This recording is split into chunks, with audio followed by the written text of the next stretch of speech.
ഇനി ചോറൊക്കെ ബാക്കി വന്നാൽ ചായ തിളയ്ക്കുന്ന സമയം കൊണ്ട് വേഗത്തിൽ ഉണ്ടാക്കാൻ പറ്റിയൊരു സ്നാക്കിൻ്റെ റെസിപ്പിയുമായിട്ടാണ് ഞാനിന്ന് വന്നിരിക്കുന്നത്. നല്ല ടേസ്റ്റി, നമുക്ക് 10 മിനിറ്റ് കൊണ്ട് ഈ സ്നാക്ക് ഉണ്ടാക്കിയെടുക്കാം. പുളിക്കാനൊന്നും വെക്കണ്ട കേട്ടോ. ഹായ് ഫ്രണ്ട്സ്, എല്ലാ കൂട്ടുകാർക്കും ഇന്നത്തെ എൻ്റെ പുതിയ വീഡിയോയിലേക്ക് സ്വാഗതം. വളരെ വേഗത്തിൽ ഉണ്ടാക്കുന്ന ഈ റെസിപ്പിയുടെ കുറച്ച് ചേരുവകൾ എന്തൊക്കെയാണെന്ന് ഞാൻ പറഞ്ഞു തരാം. ആദ്യമായിട്ട് എൻ്റെ ചാനൽ കാണുന്നവരൊന്ന് സബ്സ്ക്രൈബ് ചെയ്യാൻ മറക്കരുത് കേട്ടോ. നമ്മൾ ഇതിന് വേണ്ടിയിട്ട് എടുത്തിരിക്കുന്ന 1 കപ്പ് ചോറാണ്. ഈ ചോറ് തലേദിവസത്തെ ആണെങ്കിലും കുഴപ്പമില്ല. പിന്നെ പുഴുങ്ങാതെ തന്നെ ഗ്രേറ്റ് ചെയ്തെടുത്ത് ഒരു ഉരുളക്കിഴങ്ങ്, അതും ഇതിൻ്റെ കൂടെ ചേർക്കാം. പച്ചയായിട്ട് തന്നെ ഇട്ട് കൊടുത്തേച്ചാൽ മതിയേ. പിന്നെ എടുത്തിരിക്കുന്നത് ഒരു സവോള കൊത്തി അരിഞ്ഞതാണ്, അതും ചേർത്ത് കൊടുക്കാം. അത് കഴിഞ്ഞിട്ട് പിന്നെ നമ്മൾ അരിപ്പൊടിയാണ്, വറുത്ത അരിപ്പൊടിയാണ് എടുത്തിരിക്കുന്നത്. അതും 1 കപ്പ് എടുത്തിട്ടുണ്ട്. അതും ചേർത്തതിന് ശേഷം കാശ്മീരി ചില്ലി പൗഡർ 1 ടീസ്പൂണ്, പിന്നെ എരിവിന് വേണ്ടിയിട്ടാൽ വേണമെങ്കിൽ കൂടുതൽ ചേർക്കാം. മഞ്ഞൾപ്പൊടി 1/2 ടീസ്പൂണും ആവശ്യത്തിന് ഉപ്പും ചേർത്ത് കൊടുത്തിട്ടുണ്ട്. ഇനി നമ്മൾ മെയിനായിട്ട് ചേർക്കുന്ന മല്ലിയിലയാണ്, ഒരു ടേസ്റ്റ് കിട്ടാൻ വേണ്ടിയാണ് മല്ലിയില ചേർക്കുന്നത്. ഇനി എല്ലാം കൂടി നല്ലോണം നമുക്ക് കുഴച്ചെടുക്കണം. കൈകൊണ്ട് തന്നെ കുഴയ്ക്കണം കേട്ടോ. വെള്ളം പോരെങ്കിൽ മാത്രമേ വെള്ളം ചേർത്ത് കൊടുക്കാവുള്ളൂ. നമ്മൾ ഗ്രേറ്റ് ചെയ്യുമ്പോൾ ഉരുളക്കിഴങ്ങിൽ നിന്ന് തന്നെ ആവശ്യത്തിന് വെള്ളം ഇറങ്ങുവേ. ഇനി നല്ലോണം മിക്സ് ചെയ്ത് കൊടുക്കാം. മിക്സ് ചെയ്ത് കൊടുത്തതിന് ശേഷം ഞാൻ കുറച്ച് വെള്ളം കൂടി ചേർത്ത് കൊടുക്കുന്നുണ്ട്. വെള്ളത്തിൻ്റെ കുറച്ച് കുറവുണ്ടായിരുന്നു. ഇനി അതും ചേർത്തതിന് ശേഷം നല്ല കുഴച്ചെടുക്കാം. നമ്മുടെ പരിപ്പ് വടയുടെയൊക്കെ പാകമില്ലേ, ആ പാകത്തിന് ഇത് കുഴച്ചെടുക്കണവേ. ഇപ്പോൾ കുറച്ച് വെള്ളമേ ചേർത്ത് കൊടുക്കുന്നുള്ളൂ, വെള്ളം നോക്കിയിട്ട് മാത്രമേ ചേർക്കാവുള്ളേ. ഇനി ഇതെല്ലാം കൂടി നല്ലോണം ഇളക്കിയതിന് ശേഷം നമുക്ക് ചെറിയ ചെറിയ ബോളായിട്ട് എടുക്കണം. ആദ്യം ഇത് നല്ല കുഴഞ്ഞു വരുന്ന പാകമായോ എന്ന് നോക്കിയതിന് ശേഷമേ ബോളാക്കാവുള്ളൂ, അല്ലെ ബോളായി കിട്ടത്തില്ലേ. ഇനിയിപ്പം നല്ല ഇത് കുഴച്ചെടുത്തിട്ടുണ്ട്. ഇനി ഓരോ ബോൾസായിട്ട് നമുക്ക് മാറ്റി വയ്ക്കാം. വളരെ സിമ്പിളായിട്ടും വേഗത്തിലും ഉണ്ടാക്കാൻ പറ്റുന്ന റെസിപ്പിയാണ്. എല്ലാവരും ഇതൊന്ന് ട്രൈ ചെയ്ത് നോക്കിയിട്ട് നിങ്ങളുടെ ഫീഡ്ബാക്കൊക്കെ അറിയിക്കണം കേട്ടോ. 4 മണിക്കൊക്കെ കാപ്പിയുടെ കൂടെ ഒന്നും കഴിക്കാനില്ലെങ്കിൽ വേഗത്തിൽ ഉണ്ടാക്കിയെടുക്കാൻ പറ്റുന്ന ഒരു സ്നാക്കാണ്. നമ്മുടെ വീട്ടിലുള്ള സാധനങ്ങൾ മാത്രം മതി. ഇപ്പം കണ്ടോ, നല്ല കുഴഞ്ഞ് കിട്ടിയിട്ടുണ്ട്. ഈ പാകത്തിൽ കുഴച്ചെടുക്കണം കേട്ടോ. വെള്ളം കുറച്ച് മാത്രം ഒഴിച്ചു കൊടുത്തേച്ചാൽ മതി.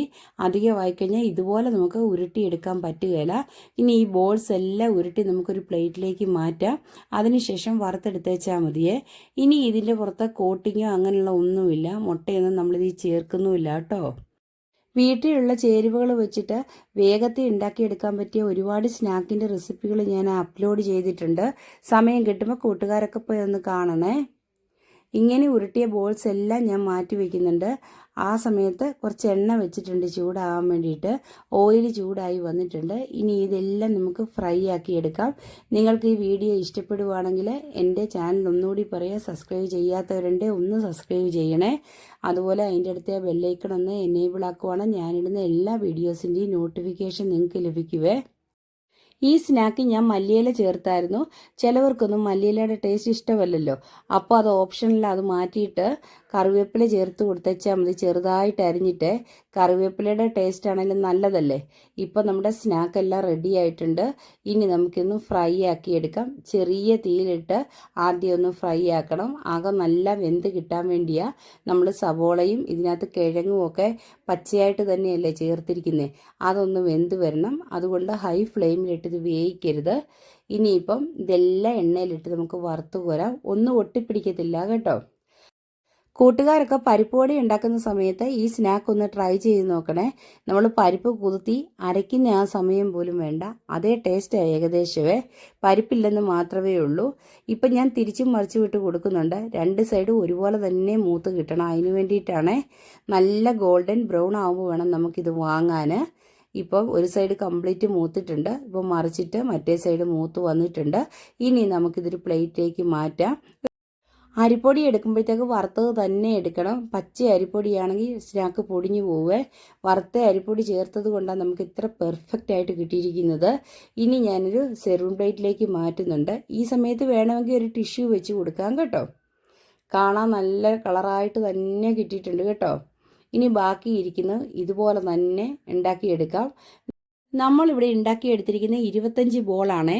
അതിന് വേണ്ടിയിട്ട് എടുത്തിരിക്കുന്നത് 1 കപ്പ് അരിപ്പൊടിയും പിന്നെ വലിയൊരു ഉരുളക്കിഴങ്ങ്, അതും പിന്നെ ഒരു വലിയ സവോള കൊത്തി അരിഞ്ഞതും. ഇത്രയും വെച്ചിട്ടാണ് നമുക്ക് 25 ബോൾ കിട്ടുന്നത്. ഒരു ചായക്കൊക്കെ ഇത് മാത്രം മതി. നമുക്ക് 4 മണി സമയത്തൊക്കെ വേഗത്തിൽ ഉണ്ടാക്കിയും എടുക്കാം. എല്ലാവർക്കും ഈ സ്നാക്ക് ഇഷ്ടപ്പെട്ടെങ്കിൽ ഒന്ന് ഉണ്ടാക്കി നോക്കിയതിന് ശേഷം നിങ്ങളുടെ വിലയേറിയ ഫീഡ്ബാക്കൊക്കെ അറിയിക്കണം കേട്ടോ. ഞാനിതൊന്ന് മുറിച്ച് കാണിക്കാം. കണ്ടില്ലേ, അകവിരിക്കുന്ന ആ മല്ലിയിലയുടെയൊക്കെ പച്ചക്കളർ പോലും മാറിയിട്ടില്ല. നല്ല ഫ്രഷായിട്ട് കഴിക്കാൻ പറ്റിയ ഒരു സ്നാക്കായത്. കറുമുറ കഴിക്കാൻ, പുറം നല്ല ക്രിസ്പിയാണ് കേട്ടോ. ഇനി എൻ്റെ വീഡിയോ ആദ്യമായിട്ട് കാണുന്നവർ ഒന്നുകൂടി പറയുക, ചാനലൊന്ന് സബ്സ്ക്രൈബ് ചെയ്യാൻ മറക്കരുത് കേട്ടോ.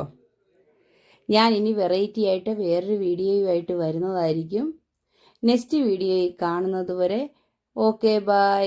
Thanks for watching.